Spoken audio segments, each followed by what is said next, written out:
ఎవరినైనా ప్రేమించడం తప్పు కాదు, కానీ ఒకవేళ మీకు వన్ సైడ్ లవ్ అయిపోతే ఎదుటి వారు మీ ప్రేమని పట్టించుకోకపోతే ఏం చెయ్యాలి? బాధ కలుగుతుంది ఇది ఆలోచించి. ఏదైతే అటాచ్మెంట్ ఆ వ్యక్తితో మీకు ఉందో ఆ అటాచ్మెంట్ మిమ్మల్ని వాళ్ళు లేకుండా ఉండనివ్వదు అండ్ వారితో కలిసి జీవించనివ్వదు. ఒకవేళ మీకు ఈ ప్రాబ్లం యొక్క సొల్యూషన్ ఇప్పటిదాకా దొరకలేదంటే ఇవాళ మీకు ఈ వీడియోలో దొరుకుతుంది.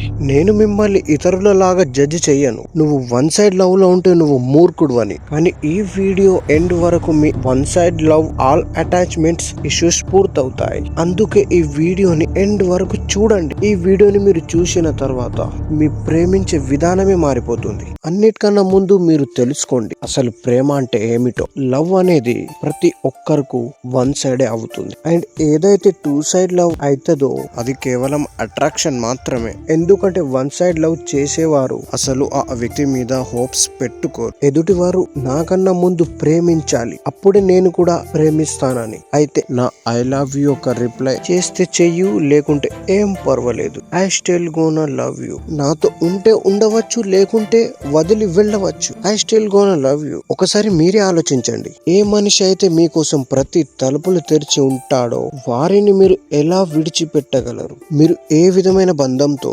బంధించబడినప్పుడు దానినే ప్రేమ అంటారు. అదే మీకు అట్రాక్షన్ అయితే ఇద్దరిలో ఒకరైనా ఐ లవ్ యూ రిప్లై చెప్పడం మర్చిపోతే ఇక అర్థం చేసుకోండి అంత అయిపోయిందని. అండ్ ఇద్దరు బద్ద శత్రువులా మారిపోతారు. ఇదే డిఫరెంట్ లవ్ అండ్ అట్రాక్షన్ లో. ఎక్కువ శాతం మనుషులు కేవలం అట్రాక్షన్ మాత్రమే చేస్తారు, కానీ వన్ సైడ్ లవ్ చేసేవారు మొత్తం ఫ్రీడమ్ ఇచ్చేస్తారు, ఎటువంటి అబ్జెక్షన్ లేకుండా. కానీ నువ్వు అనుకోకు, నేను ఏదైతే నువ్వు వన్ సైడ్ లవ్ చేస్తున్నావో నేను దాని గురించి మాట్లాడుతున్నానని. కానీ రియాలిటీలో మీరు కూడా కేవలం అట్రాక్షనే చేస్తున్నారు. ఎలానో చెప్తాను, జాగ్రత్తగా వినండి, ఆలోచించండి. నేను చెప్పింది లవ్ అనేది వన్ సైడ్ మాత్రమే అవుతుందని. అవతలి వ్యక్తి మీకు ప్రేమించడానికి అనుమతిస్తాడు, కానీ ఏదైతే మీరు వన్ సైడ్ లవ్ చేస్తారో అది ఎదుటి వాడి అనుమతి లేకుండా చేస్తారు. చూడండి, లవ్ అనేది ఎప్పుడు తప్పు కాదు, అది వన్ సైడ్ అయినా. ఒకవేళ మీ ప్రేమను రిజెక్ట్ చేసిన తర్వాత కూడా మీరు ఆలోచిస్తున్నారా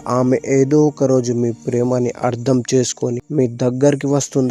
అది ఎప్పటికీ జరగదు. ఎందుకంటే ఎవరితో మూవ్ చేయడంలో అండ్ ప్రేమించడంలో చాలా తేడా ఉంది. ఒకవేళ మీరు ఆమె మిమ్మల్ని రిజెక్ట్ చేసిన తర్వాత కూడా మీరు ఆమెను ప్రేమిస్తున్నారా? అయితే మీరు ఆమె గురించి ఆలోచించడం లేదు, మీరు మీ గురించి మాత్రమే ఆలోచిస్తున్నారు. అండ్ నిన్ను బలవంతంగా ఎవరో ఒకరు ప్రేమించాలని నువ్వు కోరుకుంటున్నావు. వన్ సైడ్ లవ్ చేసి నువ్వు అనుకుంటావు సంతోషం దొరుకుతుందని, కానీ నువ్వు ఏదైతే చేస్తావో ఆమె కూడా సేమ్ ఫీల్ అవుతుందా? ఏదైతే నువ్వు ఫీల్ అవుతున్నావో అస్సలు కాదు. కానీ ఆమె దృష్టిలో మీ విలువ ఇంకా చాలా తగ్గిపోతుంది. అండ్ దీనిని ప్రేమ అని అస్సలు అనరు. ఒకవేళ మీకు లవ్ ఉంటే మీరు ఆమె ప్రేమను గౌరవిస్తారు అండ్ ఆమెకు రెస్పెక్ట్ ఇస్తారు. అండ్ ఆమె మిమ్మల్ని వదిలేసి వెళ్ళాలనుకున్నా వెళ్ళవచ్చు, కానీ మీరు ఎదుటి వారి మాటలు విని ఆమెని దూరం చేసుకున్నారు. కానీ ఏదైతే ఆమెతో మీ అటాచ్మెంట్ ఉందో అది ఎలా దూరం చేసుకుంటారు దాని గురించి మీరు తెలుసుకోవాలి. వన్ సైడ్ లవ్ ఒక ఎండ్ ఎలా అవుతుందని మీకు అర్థమయ్యే ఉంటుంది. ఏదైతే మీరు చేస్తున్నారో అది కేవలం అట్రాక్షన్ మాత్రమే. ఎందుకంటే చాలా తేడా ఉంది ఎవరినైనా ప్రేమించడంలో అండ్ వాళ్ళ అనుమతి లేకుండా ప్రేమించడంలో. వన్ సైడ్ లవ్ అంటే ఎదుటివాడి అనుమతి లేకుండా ఒకరిని ప్రేమించడం కాదు, అంటే ఆమె మీద ఎటువంటి హోప్స్ లేకుండా ప్రేమించడం. అండ్ మీరు చాలా మంది చేస్తుంది ఇదే కావచ్చు. ఒక రోజు ఏదైతే మీరు ఆమె కోసం చేస్తారో ఆ ప్రతిదీ పోతుంది అండ్ మీ కళ్ళ ముందే మీరు ప్రేమించిన అమ్మాయిది ఇంకెవరితోనూ పెళ్లి అయిపోతుంది.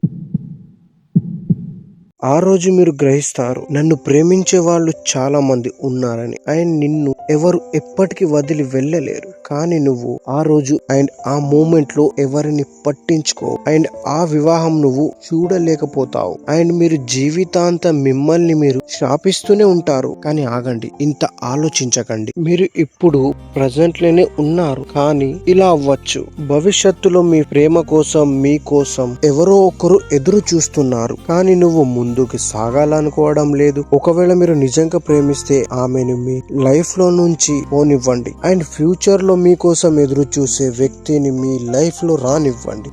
ఐ నో స్టార్టింగ్ లో మీకు ఇలా చేయడం చాలా కష్టం, కానీ మెల్లమెల్లగా టైం తో పాటు మీ గుండెలో ఉన్న గాయం మెల్లమెల్లగా నయం అవుతూ పోతుంది.